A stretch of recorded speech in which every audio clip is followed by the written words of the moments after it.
Beef വെന്ത് കിട്ടിയാലേ വെറും 10 മിനിറ്റ് കൊണ്ട് ഉണ്ടാക്കാൻ പറ്റുന്ന തക്കാളി സവോളയൊന്നും ഉപയോഗിക്കാതെ വളരെ സ്വാദോട് കൂടിയിട്ട് ഇത്രയും സിമ്പിളായിട്ട് ഉണ്ടാക്കാൻ പറ്റുന്ന ഒരു ബീഫിൻ്റെ റെസിപ്പി നിങ്ങൾ ഇതുവരെ ട്രൈ ചെയ്തില്ലെങ്കിൽ എന്തായാലും ട്രൈ ചെയ്തോ. ഇതിലൊരു സ്പെഷ്യൽ പൗഡർ നമ്മൾ ചേർക്കുന്നുണ്ട്, നമ്മൾ സാധാരണ ബീഫിൽ ചേർക്കാറില്ല. അതും കൂടി ചേർത്ത് ഉണ്ടാക്കുമ്പോൾ ഒരു സ്പെഷ്യൽ സ്വാദാട്ടാ. എന്തായാലും നമുക്കിത് എങ്ങനെ ഉണ്ടാക്കാൻ നോക്കാം. 1 കിലോ ബീഫാണ് നമ്മൾ എടുത്തിട്ടുള്ളത്. അതിലേക്ക് 2 ടേബിൾ സ്പൂൺ ഇഞ്ചി വെളുത്തുള്ളി നമ്മൾ വിനാഗിരി ചേർത്ത് അരച്ചതാണ് അത് ചേർക്കുന്നുണ്ട്. ഒരു 2.5 ടേബിൾ സ്പൂൺ വിനാഗിരി ചേർത്തിട്ടുണ്ട്. അതുപോലെ തന്നെ പാകത്തിനുള്ള ഉപ്പും മഞ്ഞളും ചേർത്തിട്ടുണ്ട്. 2 കുടം വെളുത്തുള്ളിയും ഒരു അത്യാവശ്യം വലുപ്പമുള്ള ഒരു ചെറിയ കഷ്ണം ഇഞ്ചിട്ടാണ് നമ്മൾ ചേർത്തിട്ടുള്ളത്. ബീഫും വെളുത്തുള്ളി ഇഞ്ചി പേസ്റ്റും അതുപോലെ തന്നെ പാകത്തിനുള്ള ഉപ്പും മഞ്ഞപ്പൊടിയൊക്കെ നല്ലപോലെ ഒന്ന് മിക്സ് ആക്കിയതിന് ശേഷം നമുക്ക് പ്രഷർ കുക്കറിൽ വേവിച്ച് കൊണ്ടുവരട്ടാം. 8 മുതൽ 10 വരെ വിസിൽ വിളിക്കേണ്ടി വരും.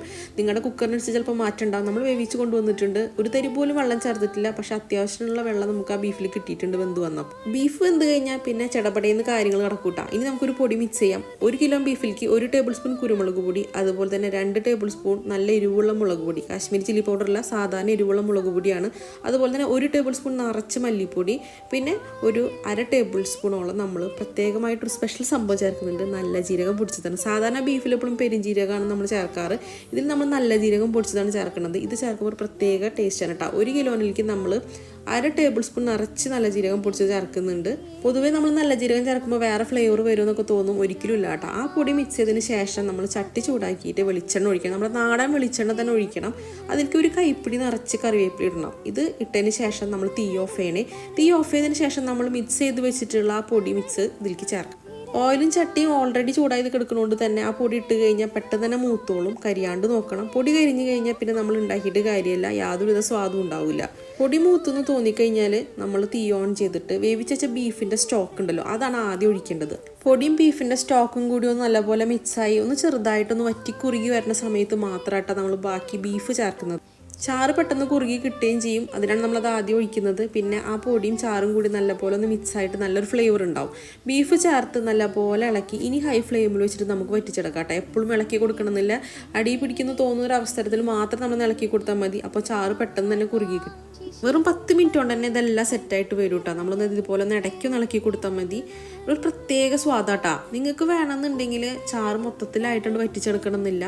കുറച്ച് ചാറൊന്ന് കുറുകി വന്ന് ഏതാണ്ട് ഈ ഒരു പരുവാവുന്ന സമയത്തായാലും നമുക്ക് കഴിക്കട്ടെ. നല്ല സ്വാദാണ്. ഈ ചാറ് കൂട്ടി നെയ്ച്ചോറ് കഴിക്കാനായാലും പൊറോട്ട കഴിക്കാനും നല്ല സ്വാദാണ്. പക്ഷേ ഞാൻ ഒന്നും കൂടി ഒന്ന് ഡ്രൈ ആക്കി എടുത്തിട്ടുണ്ട്. നമുക്കൊരു ബിരിയാണി ഉണ്ടാക്കുമ്പോഴോ അല്ലെങ്കിൽ കുറേ ഐറ്റംസ് വെച്ചിട്ട് നമ്മളൊരു വിരുന്ന് ഒരുക്കുന്ന സമയത്ത് ഒരു സൈഡായിട്ട് ഉണ്ടാക്കാൻ പറ്റിയിട്ടുള്ള ഒരു അടിപൊളി ഡിഷാണ്. ബീഫ് ഉണ്ടാക്കുമ്പോൾ അത്യാവശ്യം സമയം വേണം. കാരണം ബീഫ് വെന്ത് കിട്ടാൻ തന്നെ നമുക്ക് ഏതാണ്ട് ഒരു 1 മണിക്കൂറെങ്കിലും വേണം. ബീഫ് വെന്ത് കഴിഞ്ഞാൽ പിന്നെ തക്കാളി സവോളി മസാലകളൊക്കെ വഴറ്റി വരുമ്പോൾ തന്നെ വീണ്ടും സമയം എടുക്കും. പക്ഷേ ഈ ഒരു ഐറ്റം ഉണ്ടാക്കുമ്പോൾ നിങ്ങൾ യാതൊരു കാരണവശാലും അധികം സമയം നിങ്ങൾക്ക് വേണ്ടി വരില്ല. ബീഫ് വെന്ത് കിട്ടുന്ന ഒരു സമയം മതി. ഇതിങ്ങനെ വറ്റി കുറുക്കിയെടുക്കാനും അധികം സമയം വേണ്ട. ലാസ്റ്റിൽ ഒരു നുള്ള് ഗരം മസാല വേണമെങ്കിൽ ചേർക്കാമെന്ന് നിർബന്ധമുള്ള കേസല്ല. ഈ നല്ല ജീരകം ചേർക്കണോണ്ട് തന്നെ ഒരു പ്രത്യേക ഫ്ലേവറാട്ടാ ഈ ഒരു ഡിഷിന്. കുറേ കാലങ്ങൾക്ക് ശേഷം എൻ്റെ കൂടെ പഠിച്ച എൻ്റെ ഒരു ഫ്രണ്ടിനായിട്ട് ഞാൻ ചാറ്റ് ചെയ്തപ്പോൾ അവളാണ് എനിക്ക് ഈ റെസിപ്പി പറഞ്ഞു തന്നത്. വളരെ സംശയം ഉണ്ടായിരുന്നു എനിക്ക് ഇത് എത്രത്തോളം ഇത് രുചി ഉണ്ടാവും എന്നുള്ളത്. പക്ഷേ ഉണ്ടാക്കി കഴിഞ്ഞപ്പോൾ ആ സംശയം കൊണ്ട് മാറി കിട്ടിയിട്ടാണ്. നിങ്ങൾക്ക് 100% ഉറപ്പ് തരികയാണ്. ഇതുപോലെ ഉണ്ടാക്കി നോക്കിക്കോ, എന്തായാലും നിങ്ങൾക്ക് ഇഷ്ടപ്പെടും. ബീഫ് ഇഷ്ടപ്പെടുന്നവരാണെന്നുണ്ടെങ്കിൽ എന്തായാലും തീർച്ചയായിട്ടും ഇഷ്ടപ്പെടും. അപ്പോൾ 2 തവണ ഉണ്ടാക്കിയതിന് ശേഷമായിട്ടാണ് ഞാൻ നിങ്ങളുടെ മുന്നിലേക്ക് ഈ വീഡിയോ കൊണ്ടുവരുന്നത്. പൊറോട്ടയുടെ കൂടെ ഞാൻ ട്രൈ ചെയ്തു. അതുപോലെ നെയ്ച്ചോറും പരിപ്പും ഈ ഒരു ബീഫും അടാറ് കോമ്പിനേഷനാണ്. ട്രൈ ചെയ്ത് നോക്കിക്കോ ധൈര്യമായിട്ട്.